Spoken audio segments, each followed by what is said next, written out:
Assalamualaikum YouTube көрүүчүлөр жана кыргыз элим.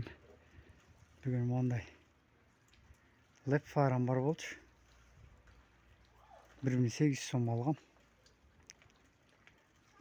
Кыш келди, которуп атам. Обычный лампочкага коюп койдум. H4. Эмнеге обычный коюп койдум айтайын туугандар. Могу леп фарачы ысыбайт экен да. Ысыбаса мондай кышында мондай лайлар жабышып эле мондай элечи. Муздар жабышып, бул терезеге ысыбасачы. Муз лай болупчу. Вообще, короче, видимость вообще слабо болуп калат да фараныкычы. Обычный лампочка коюп койдум, бул ысыйт экен да. Ысытып, монун баарын ичиндеги эмелердин баарын сыртынан бияка эчтеке жабышпайт да. Сонунда постоянно фараларың ачык жүрөт да. Могу номерди эле карабайсың, номерди көрдүңүзбү? Мындай баталар шаталар. Муз бүт эле. Мындай обычный фара коюп койдум. Сон таптаза болуп турат. Кышы менен айдасаң да ээрип турат да. Ошончо кышында мындай болуп проблемалар болбосун десеңер, фараңар постоянно таза болсун десе, обычный эле H4 коюп койгула, и проблема жок, жүрө бересиңер. Меники Nissan Almera, бул машинанын аты. Япошка. Мында өзүнүн плюстары бар экен, өзүнүн минустары бар экен. 2 жылдан бери айдап жүрөм. Плюстары бир жери жакшы экен, бул объем 1.5. Трассадан где-то бир 6-7 ичет. Шаардын ичинен бир 8-9 чейин, 10 чейин барат да. Бирок 10 чейин редко да. А так тепкилесең 10 чейин барат, а так 8-9 деген ошондой менен жүрөт да. Анан бир жери плюсу ошол расход кичинекей экен. Анан мотордун майы, любой май, кымбат май болобу, любой майын карабай туруп эле алмаштырып берет. Бияка болгону эле моторду 1.5 2,5 литр эле куюлат. Кээ бирлер бар 4 литр куюп, 4 литрдин эмесин акчасын алып коет экен, бирок өзү 2,5 литр май куюлат экен да. Меники жылы эски, монун 97-жылкы. Кимгер ушундай машина болсо билип жүргүлө, 2,5 литр куюлат да. Кебетеси мондай да туугандар.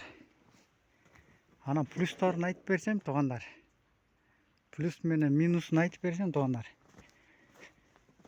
Плюсу ошо экономичный сонунда. Анан полный менде бул машина кондиционер жок. Простой эле да. Анан тууганда минустары мунукучу.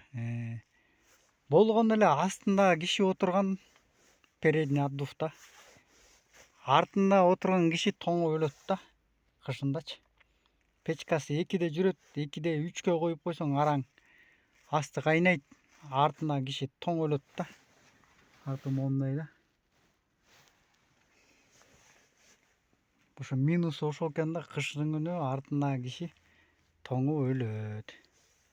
Астына киши кайф менен жүрөт, артына киши тоңуп өлөт. Япошканын көбүнө отуруп көрдүм. Көп ошондой экен. Мурун Passat, Merc 124 айдап көрдүм. Немецкий машиналердики бүт бар. Артында да отдув бар. Артында киши отурса да комфорт менен отурат, алдында да отурса да комфорт менен отурат. Немецкий машинада ашып кетсе 1-2ге вентиляторду коюп койсуң, бир жерде күн суык болгону 3кө 3төн түшпөйт экен да. 2ге коюп койсоң артына киши жөн эле тоң өлөт, астында отура берет экенсиң, бирок артына киши тоң өлөт экен да. Минусу ошол экен да. Ошол туугандар. Кичинекей видео, кичинекей маалымат. Кимдер мындай машина алам десеңер, бул легендарный машиналердин бири да. Ушинтип айтып койсом болот да. Неге дегенде башка кузовтагы моторлор менен айдап жүрүшөт. Тиягы слабый экен, биягы слабый экен дегендер көбүн угуп калам. Могу моторлор жакшы экен. Неге дегенде 2 жылдан бери меники механический. Жакшы, Аллага шүгүр, жакшы. Көбүнчө расход болгон ошо дөңгөлөктөргө кичине расход болот экенсиң. Башка расход да жок. Ходовкасы да оңой менен өлбөйт экен. 2 жыл айдап жүрөм, бир шарысын алмаштырып, дагы эле айдап жүрөм. Ушу майда чүйдө эле экен да туугандар. инжектор болсо бензин таңдабайт, любой бензин куя берем, жүрө берет да. Короче, бул жылда могу майда чүйдүлөрүн, фильтр майда чүйдүлөрүн которуп коем. Майын 8.000ден которуп турам, иногда 7.000ден 6.000ден ар кандай которо берем да. Эң простой комплектация, наворот жок. Эң простой комплектация. Маған эми айылда жашаганда маған эң оптимальный вариант ушул да. Кээ бирлердики жирный комплектация болсо, анда жирный комплектациясына жирный уход керек да. Бүт баары иштейт. Бул машинеде жылы эски болсо дагычы. Расход май жок, коробка жакшы. Могу коробка стартерин жасагам, бендикс өзүм эле жасагам, обычный эле эмедей. Короче, состояниясына карап ала берсеңер болот да. Ушундай машина алып койсоңор. Мен муну менен таксовать этем, мындай да жүрөм. Кышы менен таксовать этем, жайы менен үйдө элем, өзүм жумуштарым менен майда чүйдө. Таксовать эткенге да жакшы, экономичный. Ошо. Баарыңарга салам алейкум. Дагы сурооңор болсо, мындай машинеңер болуп калып, бир сурооңор болуп калса, жазып койгула, жооп бергенге аракет кылам.